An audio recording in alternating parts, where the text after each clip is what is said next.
Hey everyone, Carolyn here from the new badass Creatrix's headquarters, which is Paul's house. I'm not quite living here, but I will be living here soon. You can see in this color scheme, it's not quite my color scheme, but that will change, I promise. For those of you that don't know who I am, my name is Carolyn. And at the end of last year, I decided to set out on a journey because a psychic, a friend of mine, had said to me that while I was really on track with everything in my life, there was one thing that I wasn't doing, which was really practicing what I was preaching. And in my business, I help women really go for their desires, go for their dreams, and be unapologetically and create the life that they want. And while I have been doing that in my business, my personal life was slacking. I had not been in a relationship that really felt like it was what I wanted. It wasn't the dream life. And so I left the relationship at the end of last year, put all my stuff in storage, and was willing to travel the world and to see where spirit and my heart would lead me. And lo and behold, Paul, my divine partner, showed up a few months after, and he's only 25 miles from where I was, so I didn't have to go very far. And today I'm in his house, in the house that he's living in. It's not his house, but we're going to buy a house together next year. So that's our big dream moving forward. And very excited. You all know that we got engaged a little while ago. Next week is our engagement party, so I will be sending you pictures and images from that. I'll be meeting his family. Part of what I've been really craving is a bigger community and having family. I live here. My family's in Germany, and for the past 10 years, my daughter's going to be 10 in June, I've been doing almost everything by myself because even though I was married, my ex-partner, my ex-husband, he built his own business. I built my own business. So it was either, him with the kids or me with the kids. So we rarely did anything together as family.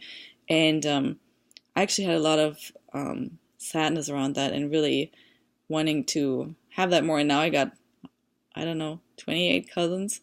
Paul has 28 cousins or so. Huge family. So they're all going to come next week. If it gets too much, we have an escape plan for two of the cousins to kidnap me for a little while, because that's a tradition in Germany that the bride gets kidnapped and the groom actually has to prove himself worthy of the bride and has to find her. So they know the sign that if it gets too much, they'll kidnap me for a little while.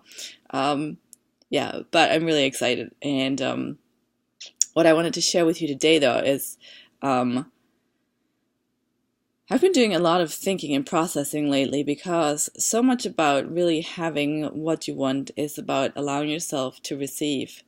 And having someone in your life that loves you unconditionally, while that is what we're all wanting, can at times be really overwhelming. And also, in my case, not my own case, but in my case, I've also been realizing how long I've been carrying this sadness of not feeling really loved. And actually, one of my breakthroughs, I had gone to a seminar right before Paul and I connected, and the mentor there had led me through a process and really showed me how I was more,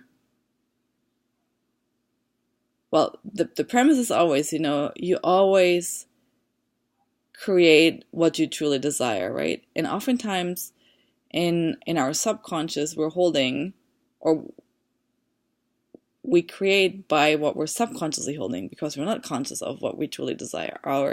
Our subconscious programming overrides what we're consciously wanting. And so if you don't have what you want in your life right now, it just means that there's something that you subconsciously want more. And so in my case, we figured out that I wanted to be needy for love more than actually be in a relationship where I'm just loved. And I know this sounds strange, but that, most of these dynamics are set up in our, early childhood, right? So in my case, it was kind of like a dynamic that was set up with my mother. And chances are, you listening or, watching this, there's a similar dynamic where we are basically not necessarily getting the love that we really want, and not just because of the other person. It's just maybe of a decision that we made, or because of how the dynamic is or the circumstances, but we don't get necessarily what we need as tiny little children. And so then we make a decision based on that, that we can't have what we want. And then it becomes safer for us to, or the way we then define love, think that that is love because that's our first experience of intimacy, right? And so for me, the big aha was that I was wanting to be in this feeling of, I want your love, I want your love, I want your love, and I want your love, and I want your love, more than actually in a place of, I'm being loved and this feels so good. And so I felt safer in that place of wanting and being with someone who actually couldn't give me the love than being with someone who can give me the love. And there's been a lot of just like heart opening and opening in myself, because in order to allow yourself to have the love that you want, the best I can describe it is it's really about getting to a new level of love for yourself, right? Like it's almost like you have to let go of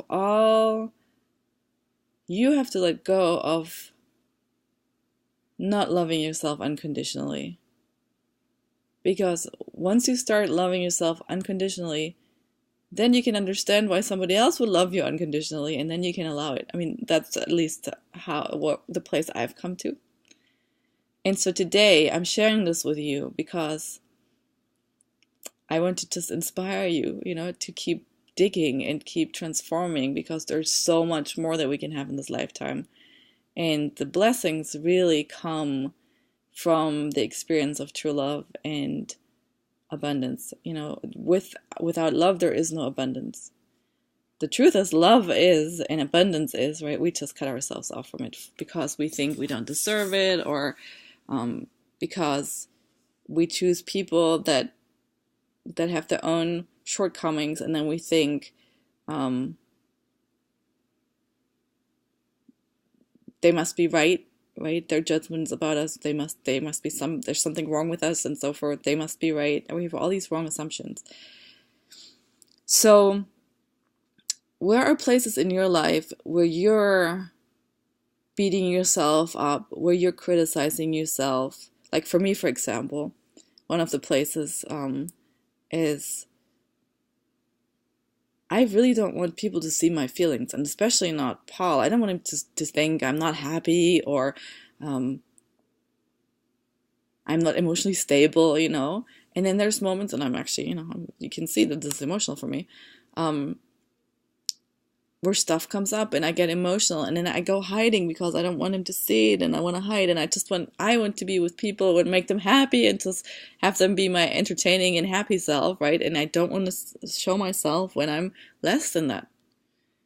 And then I hate that part. Like I hate the crier when the crier comes out, and so I'm just sharing this with you because we all have these parts of ourselves that we don't like, that we're trying to hide. And in order to have the true intimacy and the relationship that you want, the more you can like show this to yourself and love this part, the easier it will be to then also show it to your partner. Because the truth is, your partner wants you, all of you, not a fake version, not just the happy exuberant version, all of it, right?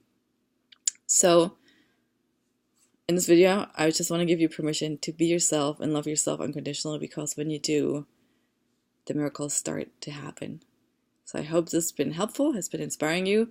My new website is on its way. I'm very excited. There's going to be a lot of new stuff coming out. If I've been a little bit quiet, that's why. There's been a lot of behind the scenes work. And our engagement party is next week, as I said, and the next video will come with some clips from that party. So make it a really good week, and I'm sending you all my love. Bye-bye.